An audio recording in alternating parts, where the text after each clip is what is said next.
New York City Accessibility Meetup. So happy that you joined us today. And before we get started, I'd like to say thank you also to our sponsors.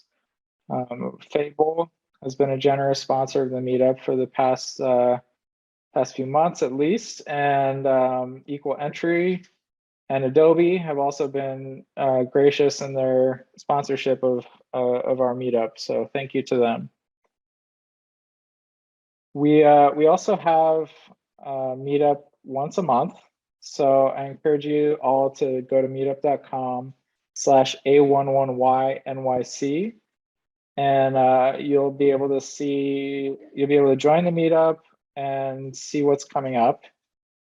In fact, next month we have a meetup on accessible SVGs with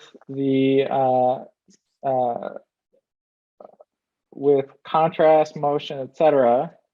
That's a super exciting meetup to join, and I encourage you to check it out. It's with Carrie Fisher. She's wrote the book on SVG accessibility. So take a look at our meetup group. And then finally, speaking of exciting, we're very excited to welcome Debra Rue. Debra Rue is the CEO of Rue Global Impact, and she and her team are working with multinational corporations to help them impact accessibility and disability inclusion strategies on a global scale. She also does digital marketing and branding in that regard, and she's also the co-founder and chairperson of Billion Strong, and that's what we're going to hear about today. Debra, thank you for joining. It's a pleasure, and please take it away. Well, thank you so much for having me, Cameron, and welcome to everybody, including I see some of my friends here as well, and always special thanks to our wonderful interpreters that are so talented. So really appreciate Meryl and Tom inviting me to be here, and I love what A11y New York City has been doing, because the reason why accessibility is moving forward and advancing is because groups like this, meetups like this, I think it's just so important that we come together and support each other as a community. So I'm very grateful to Cameron and Thomas for starting this, and I'm so glad it's thriving. So that's a blessing. Let me share my screen. So what I'm going to do, but this is for y'all. So make sure that I want to make sure you agree with it. But I was going to do like a 30-minute presentation and then leave time for us to have a conversation. And you can ask me questions along the way if that's helpful or easier for you, or we can do it all at the end. And I'll try to pay attention to questions and stuff, but if I don't see it right away, just let me know, ping me again. But so thank you very much for having me. And I am going to go to my PowerPoint presentation. Hold on, I just want to make sure. I didn't do it right. Imagine that. Okay. Okay, so now I'm going to go to my presentation. There we go. All right. So now I don't know, I consider myself a technologist, but I just want to say to y'all that now with this screen, I can't see the comments. So, oh, there it is up top. All right, cool. So as soon as I said that, it came down. All right. So it's really nice to meet everyone. My name is Debra Rue. And I'm really thrilled to be talking about Billion Strong. So, I have a long career in this field, and before I joined this field as an entrepreneur, I was in the banking industry for 25 years. So yes, I am over 60, but I'm really proud of Rue Global Impact, not necessarily the name, because I meant to name it something else, but I thought I'd put a placeholder there, and yeah, it got away from me. But I'm very proud that we are, supporting multinational corporations all over the world and helping guide the conversation. And Cameron mentioned that you're going to talk about the SDGs next time. The Sustainable Development Goals are so important to our world, to accessibility, to true inclusion. So I appreciate that you're talking about those things. I am a market influencer according to social media, and speaker for the United Nations, and for anyway, for a lot of people, the speakers, the State Department, but more importantly, I identify as a person with lived experiences with disabilities, and I'm very proud to say that I'm a person with a disability. I have ADHD, and I have, like everyone else, deal with a lot of mental health issues, especially during these intense times. I'm a mother of a daughter that's now 34 years old that was born with Down syndrome. And my husband of almost 40 years has aged into dementia due to a traumatic brain injury when he was a child who was hit by a car. So this very personal topic to me of true inclusion, and you cannot be truly included if you're not accessible. And I see that over and over and over again. So we're going to talk about that a little way through, but I don't want to brag about myself. I have a lot of expertise. I've been blessed to have accolades and stuff, but it's not really, this work isn't about me. So let me go. Sorry, now it's right there. Let me go. Thank you. All right. So I've been doing this work. I started Tech Access, which was a technology company focused on ICT accessibility. And I partnered with Thomas Logan, Equal Entry, and so many others in the accessibility field. And the majority of my employees, I was very proud, were technologists with disabilities. And in 2011, that firm merged with the firm that is now called Level Access.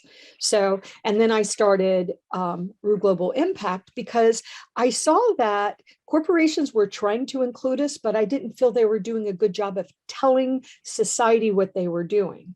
And so I started looking at this more from a strategic, how do we make sure we're truly included?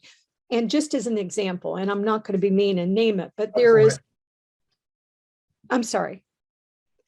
There are, indexes and stuff that will tell corporations how well they're doing it about including people with disabilities, but they don't look at whether or not you're accessible, or your website's accessible, or your apps are accessible, which will prevent people with disabilities being employed, and if you're a customer with disabilities, getting access to the information. So we continue to see accessibility not thought about, an afterthought, and I know I personally am tired of that, and I'm starting to speak louder about that. So we have over 1 billion people with disabilities in the world. So we created Billion Strong as a global nonprofit to focus on bringing us individually together. So this is not about providing services to corporations or anything else. This is about bringing us together, people with disabilities together all over the world, people that love somebody with a disability, our allies, the intersections, bring us all together, because if we came together in strength and then companies weren't being accessible, or they weren't including us, or they were letting us go because they don't want to accommodate us, or it's too much trouble to get a sign language interpreter, we have a much more powerful voice together. So that's why we created Billion Strong. There's been so many things that have happened in the world. I actually should on this screen plop a big COVID-19 sign on top of it, because the world has changed dramatically. Globalization, medical advances, technology. We had years ago the CRPD. We have the digital divide actually getting larger, especially during COVID-19. We have companies looking at corporate social responsibility and corporate digital responsibility, but it feels to me like a lot of it is not really part of the mainstream efforts. It just feels, once again, like it's an afterthought. And I'll give you an example of that. I'll put up this slide while I say it. I work a lot with the United Nations, and we were working with a group that they were not part of the United Nations, but a lot of them were former UN leaders. And they were building this really cool portal where they were going to bring together all these nonprofits that are focused on the Sustainable Development Goals. And And so they showed us this beautiful website, really well done, very searchable. And of course, I asked the question, is it accessible? And they came back and said, and I was shocked when they said this, just because there were some really high, some pretty influential leaders on here, and they were saying, well, we did, and there was too much trouble. I don't know that people with disabilities are really using it, and it's too expensive, and we'll do that later. And so I said, well, that's what we always hear. And I can no longer be part of this because I'm not going to be part of something that doesn't include all of us. And so there is something very important happening here, which was one reason why I was blessed that Thomas and Merle invited me to come and speak about this. But we do have 1.3 billion people, which is approximately 15% of the population, probably higher. But those numbers are 1 in 7 people with disabilities. And we see more and more countries saying 1 in 5, or the states, we have 1 in 4 adult Americans identifying as having a disability. 1 in 4, that's 25%. So the numbers continue to grow, and they're growing all over the world. And they're partially growing all over the world because also we are an aging society all over the world. And so by 2050, the world's population age 16 over is expected to hit 2 billion. And we have approximately 7.5 billion people in the world. Here in the States, and by the way, I realize my numbers are wrong, but there are 70+ million baby boomers. I'm one of those, but they're now aged 57 and older. So the youngest baby boomer is 57, the oldest is 75. And the reality is the baby boomers still control the majority of the wealth. So there's a lot of wealth distribution that's going to be changing hands to the Gen X's and the millennials and stuff, but still the baby boomers are still controlling the wealth.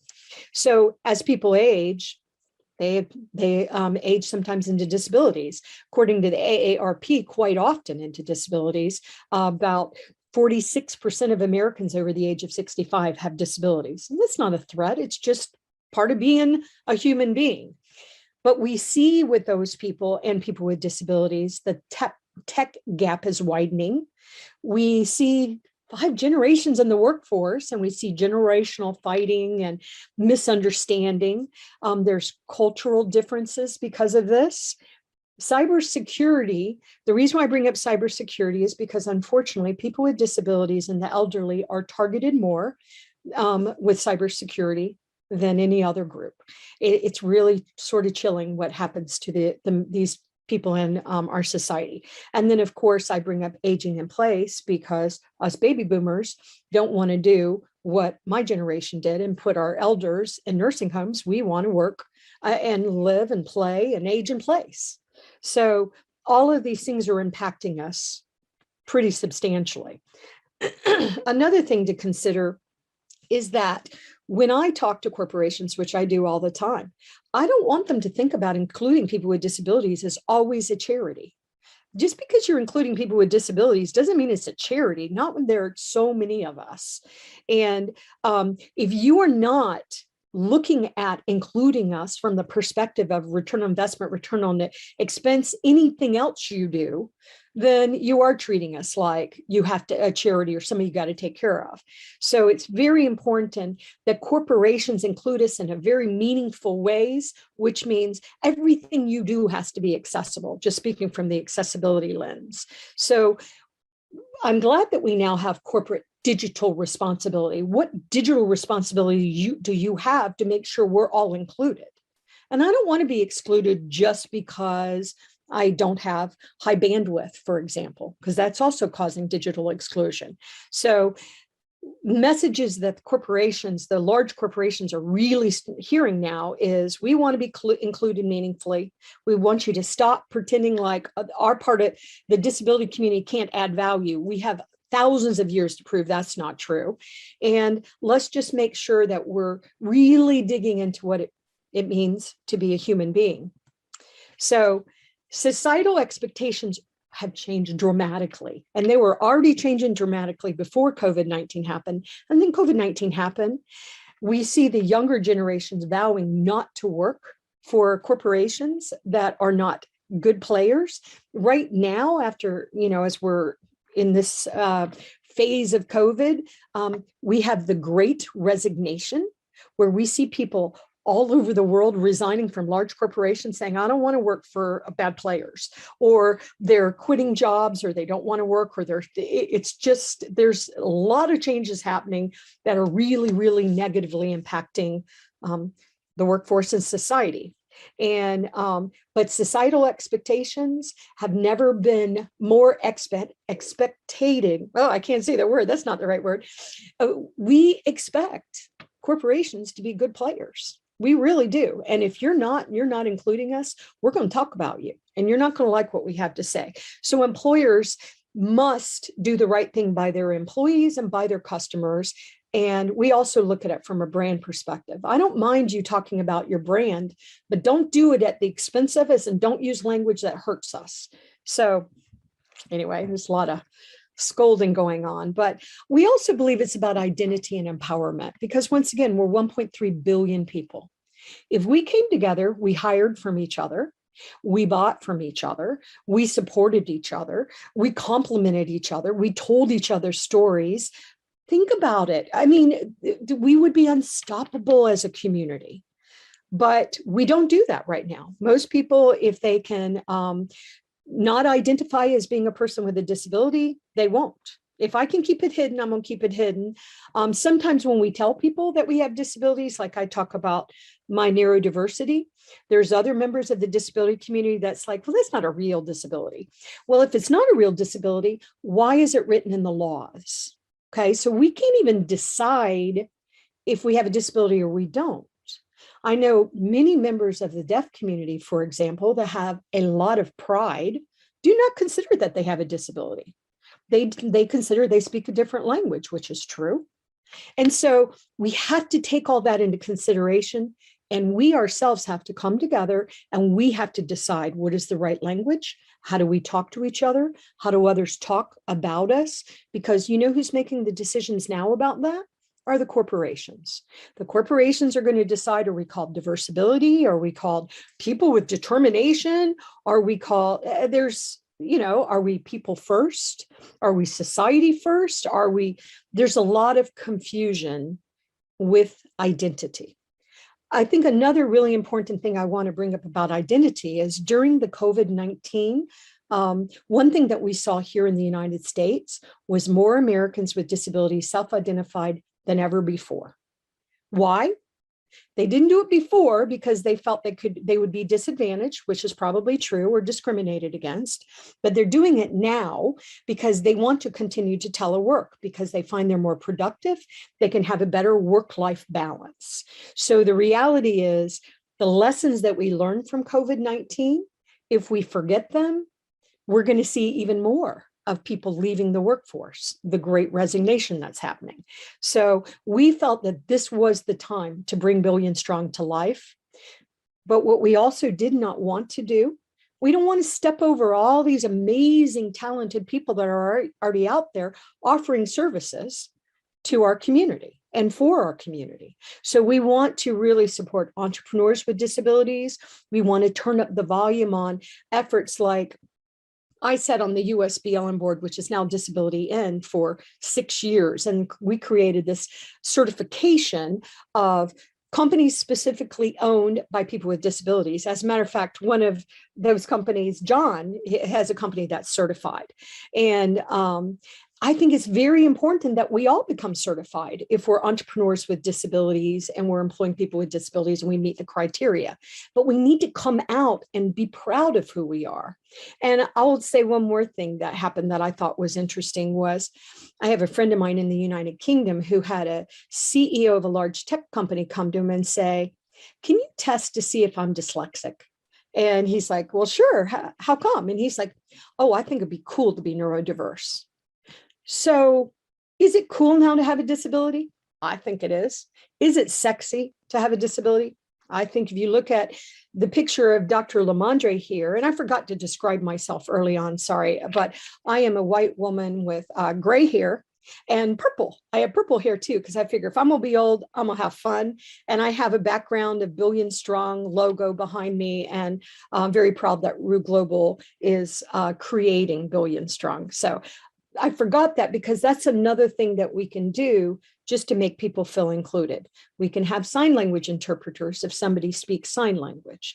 We can make sure that we describe ourselves if someone can't see, to make sure everybody's having, you know, not the same experience, but meaningful experiences. So when I was creating Billion Strong, I once again identify it as having a disability, and I'm a very important part of it as a mother and a wife.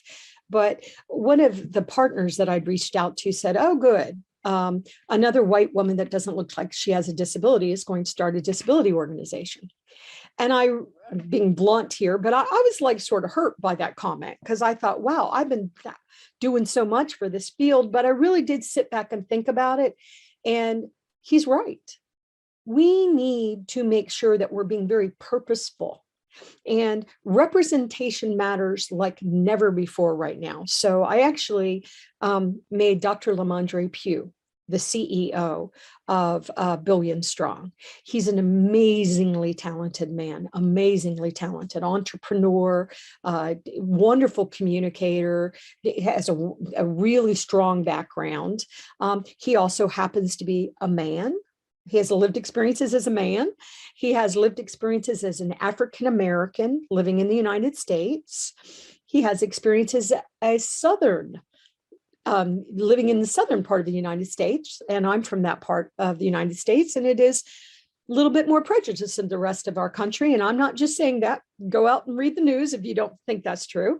And then, of course, he also is a man with lived experiences with disabilities. He was born with a form of muscular dystrophy, and his mom was told he would die before he was 5, and then he would die before he was 11, and he walked, and then he had to move into a wheelchair. He uses a power wheelchair. He has limited use of his body, and he provides, has caregivers that provide him support. But more importantly, he's a very, very talented CEO, and we're really blessed to have him running the corporation, the nonprofit. But at the same time, we all have to do it together, right? So, and I'm well connected, because I really appreciate all the wonderful people that are making a difference in our field. And so we have reached out, and we have so far 85 country partners, because you can't say you're Billion Strong and then not pull everybody together. And when I wanted to create Billion Strong and I started asking, I had people say, don't do it in the States. You're so confusing in the States, which is true. Do it outside the States, and then you could bring the States in later. And I'm like, no, I live in the United States. I'm proud to be an American. Do we have things we need to fix? Absolutely. But still, no, we're going to be included. But then I have people say, well, just do it in the States first, and we'll say we're global. No, I'm not doing that, because we do that all the time in the States. No, we're one world.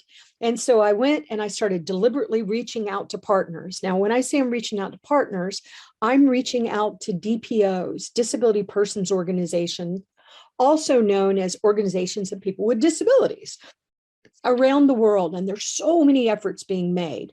But what are the efforts that are being made in Ghana versus Brazil versus, Connecticut? Because remember, we are the United States. Every single state does it differently. So not only are we including all these wonderful countries, we want to include every single state as well. So, and at the same time, a real barrier to entry is if you don't speak English, because Westerners convinced the world that English was the business of language. And so if you don't speak English, and you're a young person with a disability in a country and you don't speak English, your chances of getting a job get even worse. So it's very important that we all come together. Certainly, we're going to translate everything into the 6 UN languages, but we want all of the languages, because we want to make sure people are included, including our refugees with disabilities. So, all right, I want to make sure that I'm staying on time, because I don't want to get yelled out by Meryl. Oh gosh, that would be terrible. Just kidding. At the same time, you cannot have this conversation if you don't include all of us. So I think it's great that we focus on, for example, Black women engineers. Yay. But why not Black women engineers with disabilities? You know, let's support the LGBT community. They're amazing, talented people, but let's also support the LGBTQ that are part of the disability community. So the intersections have to be very deliberately looked at and included, and we have to make sure the voices from each of the communities are heard and listened to, and stop trying to push everybody into the same box. It's not fair to do that. So there's so many things on this slide right here: gender, military, respect, diversity. There's so many identity things happening right now. But I don't think that we've ever really dug into, could we be proud of being individuals with disabilities? So at the same time, we have all this beautiful technology happening and changing our world and enhancing our world, you know, driverless cars, smart glasses. The new Apple smart glasses are really cool, but they couldn't have done that if Google hadn't have tried to do it first. The exoskeletons, the 3D printing of prosthetics. There's so much to be hopeful for, but at the same time, we continue to see a lot of technology created that's not accessible to us. So I am nagging the brands, you know, who are you? What are you doing? Talk to us about it. Let's make sure that, you know, you're not doing inspirational porn. We want you to include us, but in a thoughtful, meaningful way. You don't always have to put disability right in my face. You can do it subtly, like this Honey Maid commercial here, which was a woman and a child, and the woman's teaching, she's showing the child how to make a healthy snack. And then as the camera pulls back, you can see that the woman's in a wheelchair. Or the Dove commercial, where the beautiful model is talking about how when she touches, when she puts the lotion on, the way it feels, the way it smells, the sensations of it. You don't have to be able to see the lotion to really appreciate what the lotion is. So I love that. And then more and more, I have Microsoft here. I've got AT&T and Toyota that I have slides and slides and slides of these kind of things. There's a lot of efforts being made to include us, including with movies and stuff, but there's still a lot of work that needs to be done. I'm trying to make sure I stay careful with my time. All right, cool, good, I'm doing good. And also I know it is right about 30 minutes if you want to take a pause, and I'll let the captioners change. I remember.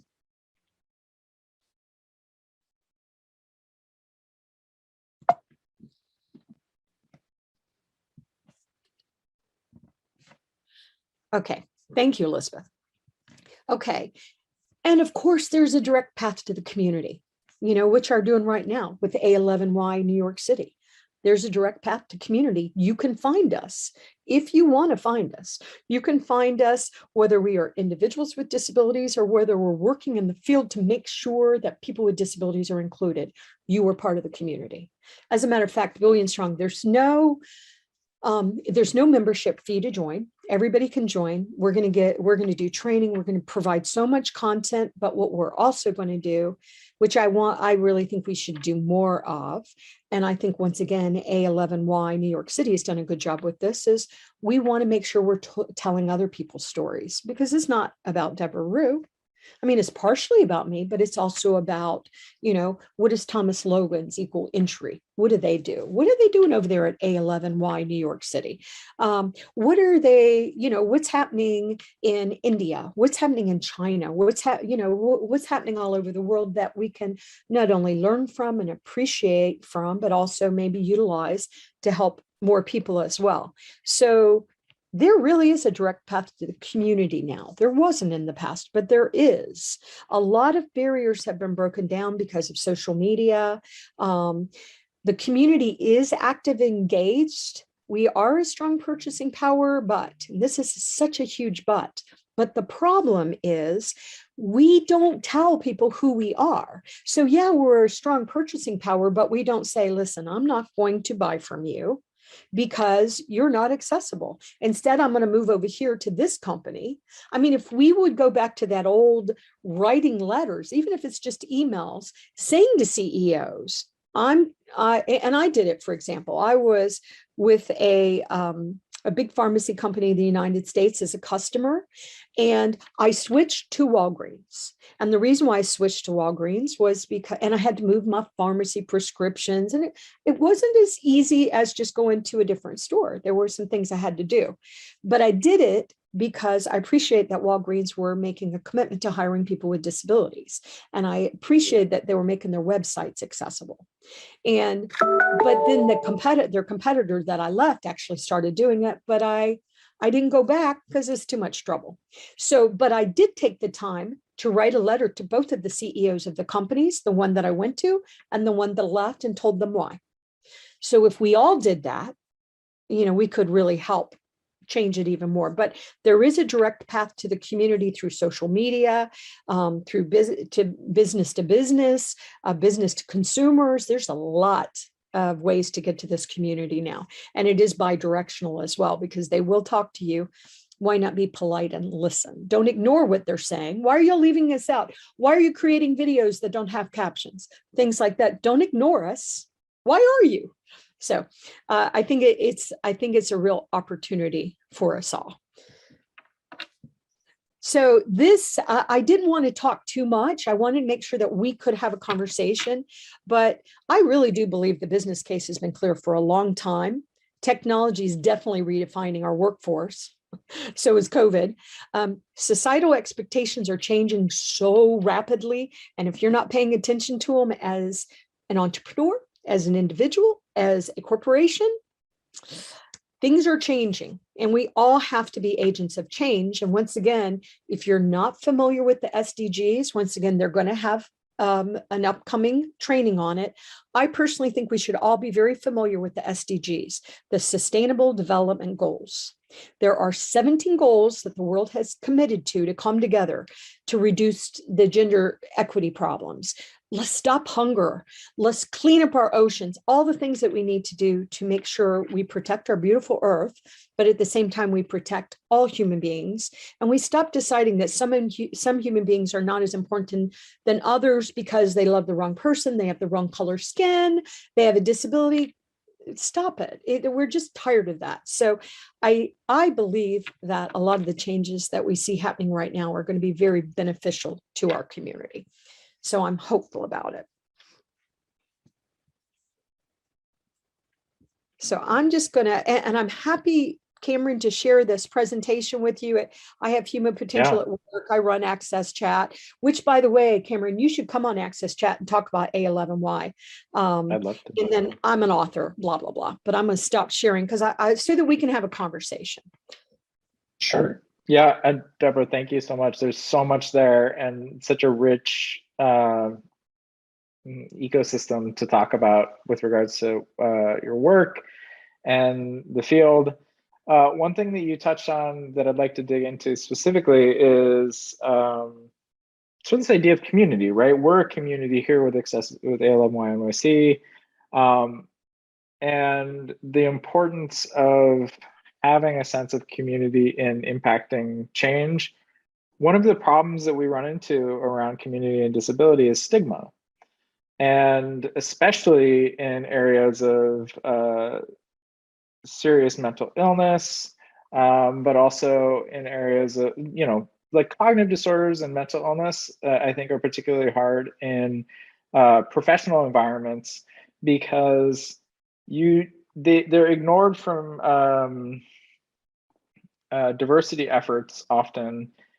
And you hear this trope like, we hire the right person from the job. We don't care if you're a woman or a Black or brown person, or but when it comes to cognitive functionality and behavioral concerns, it's like crickets.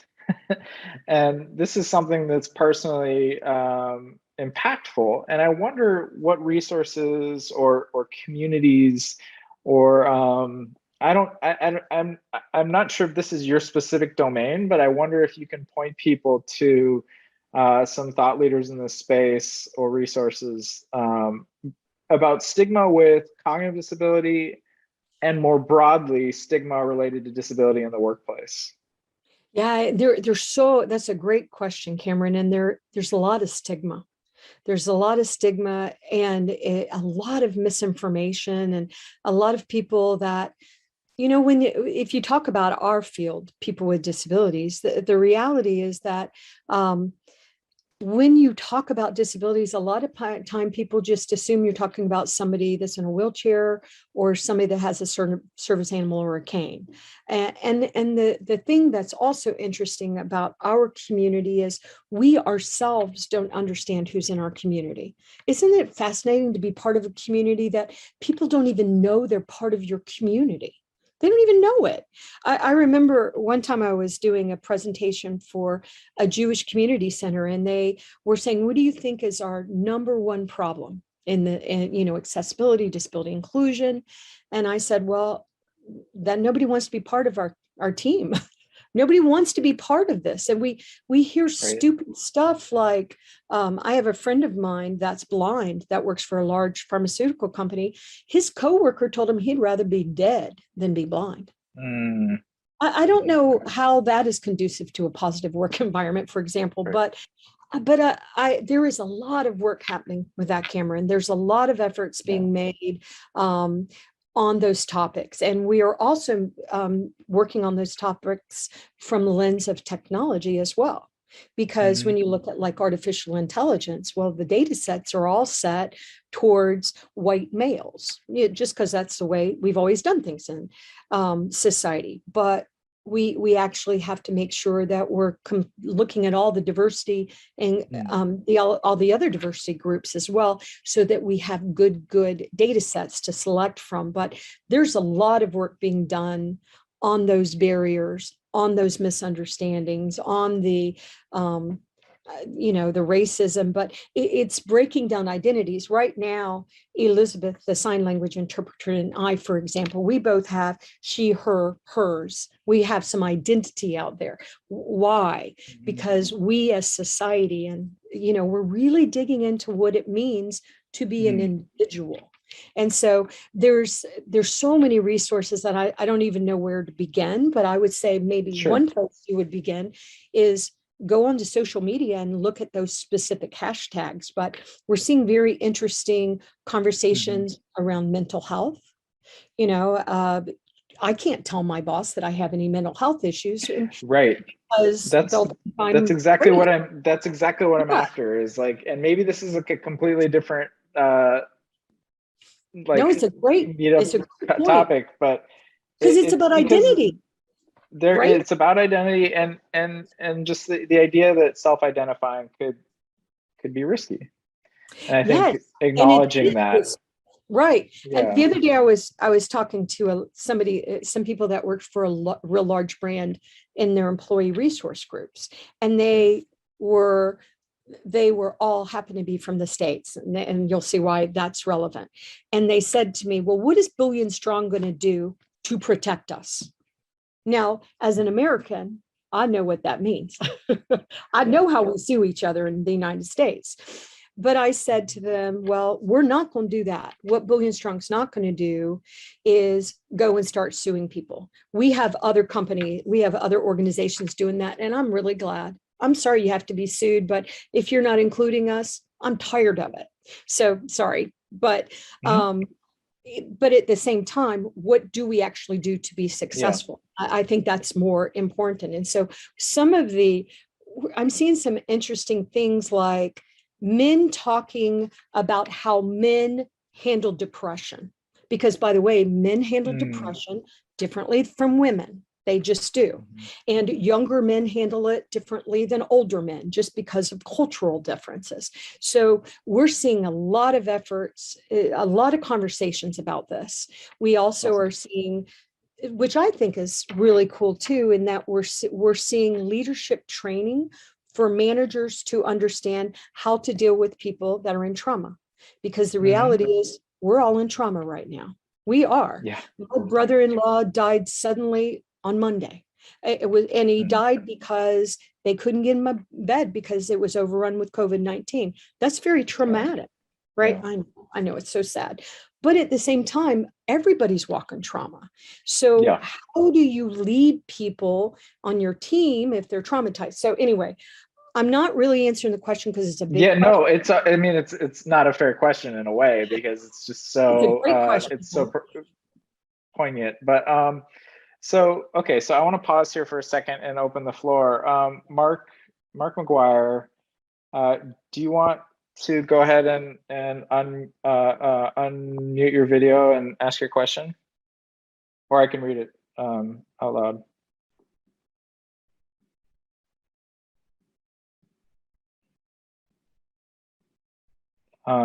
Maybe you're not asked to start video.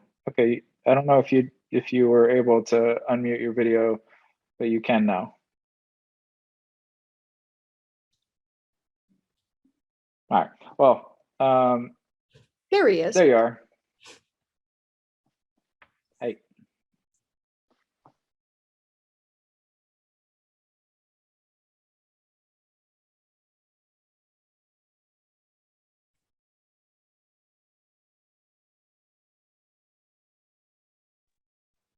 One second, hold on. I had to turn my video on because I have to sign.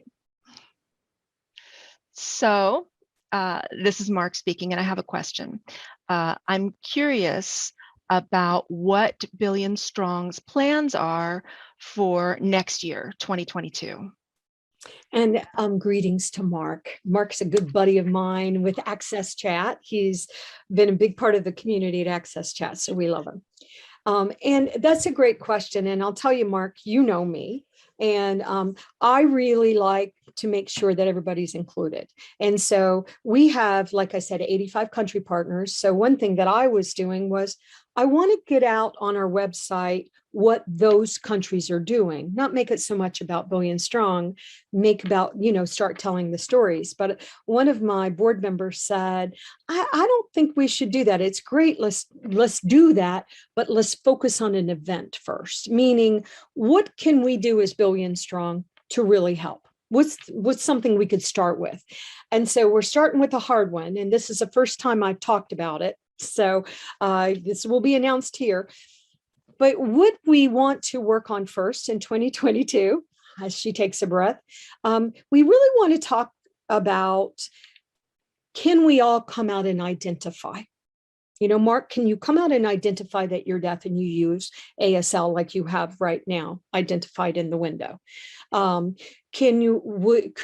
we put this on our bios? Could we put this in our email signature lines? Could we put this on our resumes? Well, wait a minute. We were told in the past, don't put personal stuff on your resumes. Don't say you're a talented individual that's deaf and they get all these byproducts because you've already had to learn to think outside the box because the world wasn't made to include you.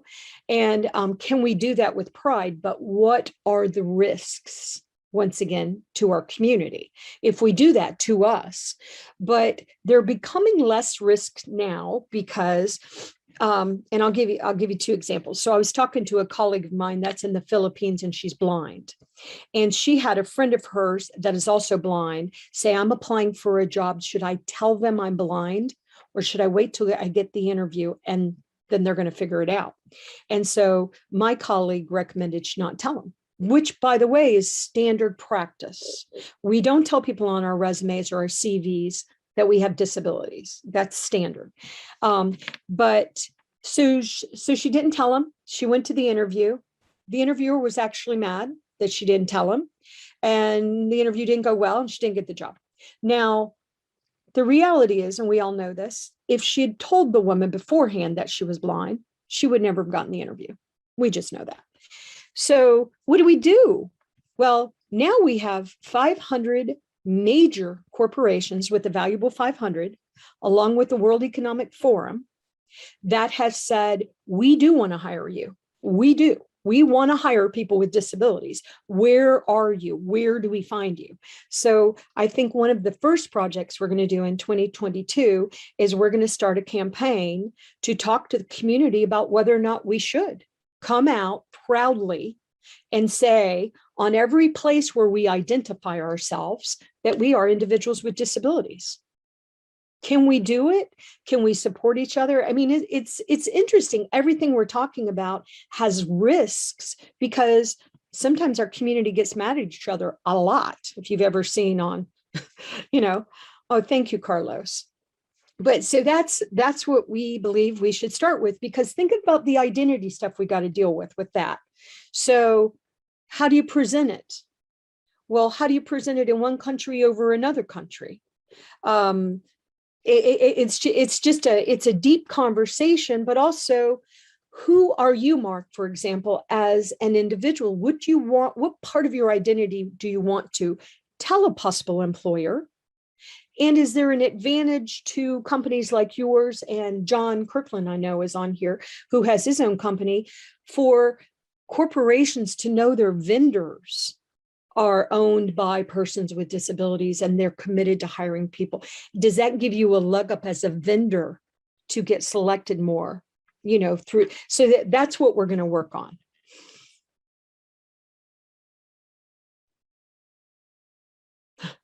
Wonderful. Thank you so much. I appreciate that. That's awesome. Yeah, and it's so funny because it goes exactly to what we were just talking about, self-identification and and reconciliation of that that complexity, right? Like it's yeah, it's being able to support one another in that step, and sort of having like a groundswell initiative. Maybe that's the answer. Maybe when we all have a unified voice around our identity as people with disabilities, then it's undeniable, right? Yeah, So I think it's a good place to start, because it's a little bit of a complex problem, but it also digs right into it. And once again, employers are actually looking for us. And if more people knew that you were specifically being looked for because of your talent and because you had a disability, there would be a reason to do that. And I want to make a comment that I forgot. I didn't finish when I was talking about that group that was the large corporation. One of the employees in the States had said, what are you going to do to protect us? And I said, we're not going to sue you people. But the reality is, if enough of us come together, really come together and start talking about who we are and that we're proud of who we are, and society needs to wake up. And also at the same time, I said to this woman that said that, I said, well, you have to remember also, you have privilege because you were born in the United States, which is a developed country. Goodness knows the United States is not perfect, but it has advantages to be, over some other countries, be developed versus non-developed, or war-torn things and stuff. So I said, at a certain point, us Americans have to be brave, and we need to make sure that we'll stand up for our brothers and sisters in the other countries. So I'm sorry, at this point, we all need to be brave, and we need to say, I'm tired of people not being included. We need to all raise hell when we see any kind of politician or information's out there and they don't have sign language interpreters. We need to start raising more hell when we're not included. And we need to come together and be proud. And I think often people don't think of our community and think of pride, but at the same time, we're going to have speakers bureaus, we're going to have mentoring, we're going to have master classes, and the master classes will be done with people that have disabilities that are very proud of their lived experiences.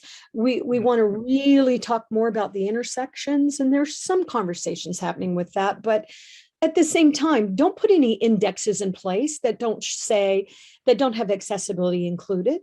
It's ridiculous. And AWY, y'all need to be everywhere. Y'all need to be everywhere. You need to be in every single country in the world. So what we want to do is we want to talk about who's doing it right so that funders can find them. We want to fund entrepreneurs with disabilities. We want to set up an impact fund. What if we funded ourselves? Right now we see funding, and I'll give you another example that some of y'all might have heard of, but there is during the International Paralympics, which just happened, it just ended at the end of September. They've created a new campaign called #WeThe15. We the 15. And it's about the 15% of the world that have disabilities and coming out in pride. And so they're one of our customers. So they told us what we were doing. We started, turning up the volume for them because we're not competitors. We're all in this together. But now I had nothing to do with this, but they used an accessibility overlay tool. Well, yeah, Twitter got hold of them and people started raising Cain about them not being accessible the way we consider you're accessible. And so I sent him a note and said, "How can we help you?" But they corrected it themselves. But still, you can make mistakes. People forget. Accessibility should not be an afterthought, but it often is. So there's so much work to do, even with the identity conversations.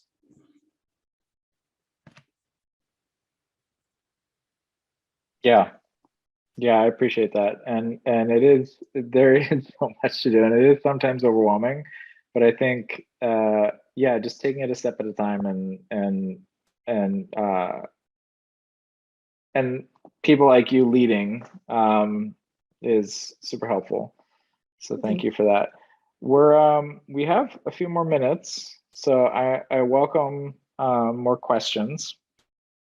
I see that John said something to the point of increasing.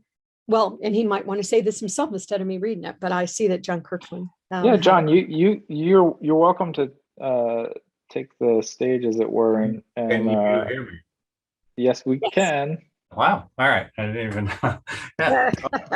So don't see anything bad. Yeah. Debra, it's good to see you. I haven't seen you in a while. We've been circling this field for quite a while, haven't we? True. Yeah.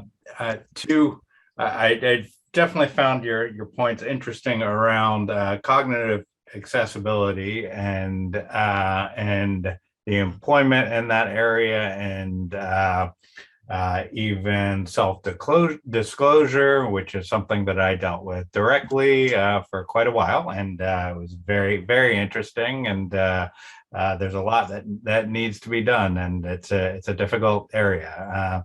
I also want to say too, and hence the link that I put into the chat there, being on the W3C, on the Cognitive Accessibility Guidelines task working group and task force, we're looking to increase the accessibility of the internet.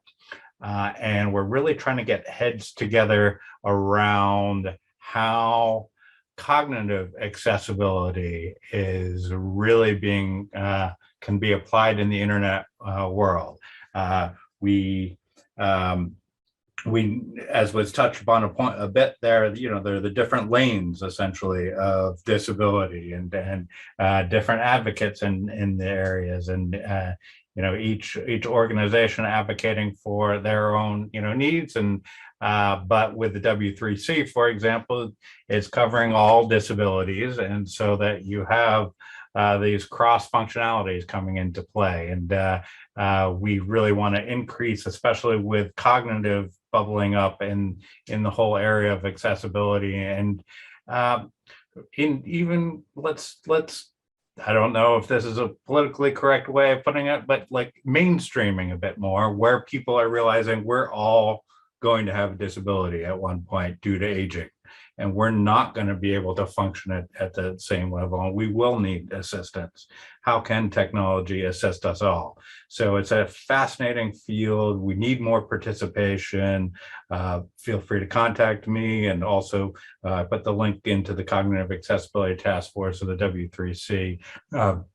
It's really a great effort, and it's a global effort, and we just need more people on it, frankly, and love to communicate with anyone around this. And John, I will tell you that I was on the first working group of the cognitive. Good. All right. I did it for several years, but boy, it's hard. Yeah. They work so hard. So but before how we tried to deal at Tech Access, how we tried to deal with cognitive was usability.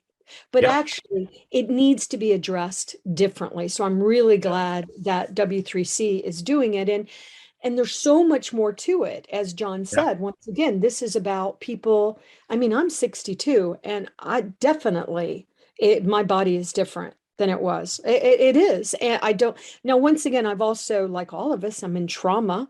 So, you know, I don't seem to think as well. I forget things, I drop things. So we first acknowledge we're in trauma, but we need it to be more cognitively considered. So actually all of the work that they're doing helps all of us. And that's what I always say too. And I know others are saying it. Accessibility benefits everyone. Everything you do for accessibility, if you do it right, it benefits everyone. But there's also this one man that's always on Access Chat that's saying, oh, W3 standards are so stupid. You don't need it. And you don't need assistive technology. Okay, what? So it's sort of buyer beware too, especially, and the corporations are seeing that as well. And I'm always telling them, take the time to do your due diligence. Take the time to do your due diligence, because there's money being spent in this field that is actually hurting our community. And some of y'all probably know what I'm talking about, and I'm not going to be mean and say it, but yeah, we can't stop this. We can't Yeah. keep doing this. We've got to really, really focus more. And training, which Equal Entry has always done such a great job with training. Everybody needs to be trained on accessibility every single year, because it's all, you know, we need training. Awesome. Well, on just a closing note, I'd like everyone to take away a couple actionable things from this conversation. The most clear action that we can take right now is to join Billion Strong. So billionstrong.org. The link is there in the chat, in the Zoom chat. And is there anything else, Deborah, that you can leave us with in terms of like going out into the world and taking part in this movement? Well, thank you, Cameron. First of all, once again, for having me, but for encouraging everybody. It's free and we need the numbers. So please join us, billion-strong.org. But at the same time, make sure that you're telling others about what you're hearing me talk about today, because what we're seeing is a lot of people don't even understand what's happening. And if you are not, and I say this corporations all the time, you want the best talent, but you're not accommodating us, you're not including us, your systems aren't accessible, which says to me, you don't really want to include me, I'll go and work for somebody else. So this great resignation that's happening is really, really having an impact on the employers. And so I think it's actually an opportunity. So if you're in this field and you really care about this work, start looking at some of the things that are happening to a societal and be thinking about what's coming next, because we are breaking down what it means to be in our identities. We're breaking down our identities, but accessibility is not a nice to have. It's, you know, it's not, I always say privacy is not a nice to have. Security is not a nice to have. You must be private and it's secure, but you also have to be accessible. And I'm tired of it always being an afterthought. How in the heck can it still be an afterthought? How? This is ridiculous. Sorry. I'm sorry, my doorbell just rang at an opportune moment. Okay, well, I'm so happy you joined us, Deborah. I'm so happy that all of you joined us at the New York City Accessibility Meetup. Thank you to our captioner, Mirabai Knight, and the interpreters, Elizabeth Vega and Tressa. I'm sorry, don't see your last name there. And I invite you all to, again, join us on the Meetup group, meetup.com/A11yNYC. And I'm gonna wrap on that note. Thank you again, and I hope you all enjoy the rest of your day.